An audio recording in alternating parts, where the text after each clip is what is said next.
نصیحت عمل میں لانا، کوئی بہانا نہ تم بنانا، سبھی کو جا کر اسے بتانا، میری یہ باتیں نہ بھول جانا۔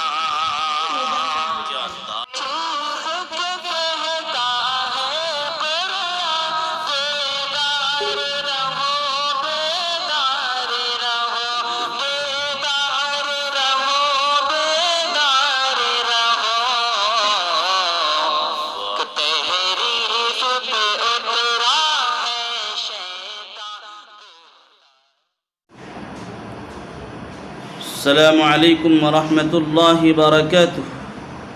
محترم ناظرین، ایک اہم واقعہ آپ کی خدمت میں پیش کرنا چاہتا ہوں،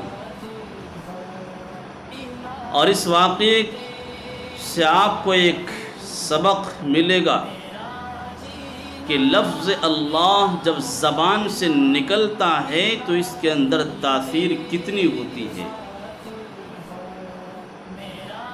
سچے زبان سے نکلے، اخلاص کے ساتھ اس نام کو لیا جائے تو اس نام کی تاثیر ہمیں دکھائی دیتی ہے۔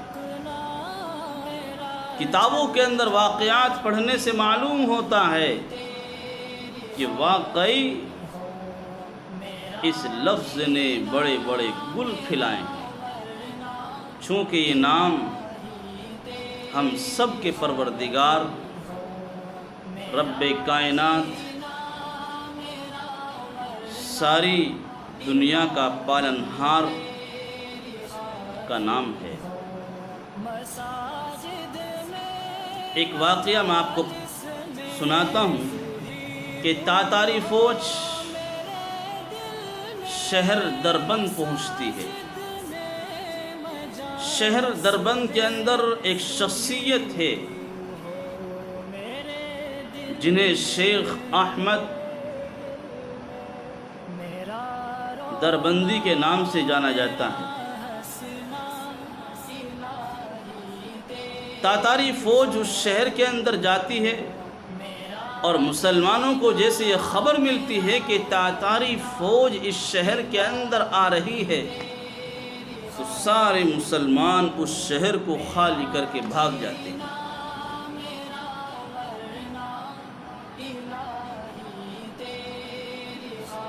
تاتاری فوج اس شہر کے اندر آئی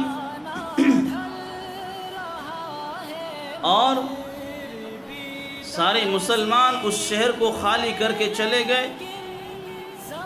تاتاری شہزادے نے کہا کہ جاؤ اس شہر کا معائنہ کرو کہ کوئی انسان اس شہر کے اندر ہے یا نہیں۔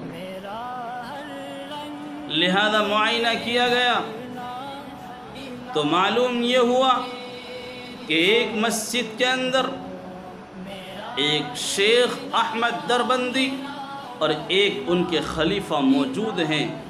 ان لوگوں نے آ کر کے تاتاری شہزادے کو اطلاع دی کہ پورے شہر کے اندر تو کوئی نہیں، لیکن ایک مسجد کے اندر 2 شخص بیٹھے ہوئے ہیں۔ تاتاری شہزادے نے کہا کہ جاؤ انہیں گرفتار کر کے اور بیڑیاں پہنا کر کے میرے سامنے حاضر کرو۔ لہذا حکم کے مطابق ایسا ہی کیا گیا، انہیں گرفتار کر کے لایا گیا۔ تاتاری شہزادے نے معلوم کیا، کیا تمہیں معلوم نہیں تھا کہ میں اس شہر کے اندر آ رہا ہوں؟ تو شیخ احمد دربندی نے کہا ہمیں معلوم تھا۔ تو تاتاری شہزادے نے کہا تو پھر آپ کیوں نہیں گئے؟ جب سارے بھاگ گئے تو پھر آپ اس شہر کے اندر موجود کیوں ہیں؟ تو شیخ احمد دربندی کے یہ الفاظ سنیے مسلمانوں، اور ان کی زبان سے نکلے ہوئے الفاظوں کو میں سلام پیش کرتا ہوں، اور ان کی قوت ایمانی اور ان کے ایمان کے جذبے کو میں سلام پیش کرتا ہوں کہ انہوں نے اپنی زبان سے کیا الفاظ نکالے۔ مسلمانوں سنو، جب تاتاری شہزادے نے کہا کہ تم یہاں سے کیوں نہیں گئے، تو شیخ احمد دربندی نے کہا کہ ہم اللہ کے گھر کے اندر بیٹھے ہوئے تھے اور وہاں سے ہمیں کوئی نہیں نکال سکتا۔ تاتاری شہزادے نے کہا تم کیسی بات کر رہے ہو؟ ہم نے تمہیں گرفتار کیا، ہم نے تمہیں بیڑیاں پہنائی اور ہم نے تمہیں مجرم کی طرح سامنے پیش کر دیا اور سامنے لا کر کے کھڑا کر دیا۔ شیخ احمد دربندی نے کہا کیسی بیڑیاں، کیسی بیڑیاں؟ اتنا کہنا تھا، شیخ احمد دربندی نے زور سے ایک لفظ زبان سے کہا اللہ، اور بیڑی ٹوٹ کر کے زمین پر گر جاتی ہے۔ اللہ کہنے سے بیڑی ٹوٹ کر زمین پر گر گئی۔ تاتاری شہزادہ دیکھ کر حیران ہو گیا اور اس کے دل پر ہیبت طاری ہو گئی اور ایک خوف سوار ہو گیا۔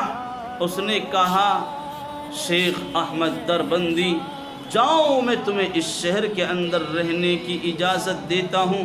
شیخ احمد دربندی اس شہر میں رہنے لگے اور زندگی گزارتے رہے۔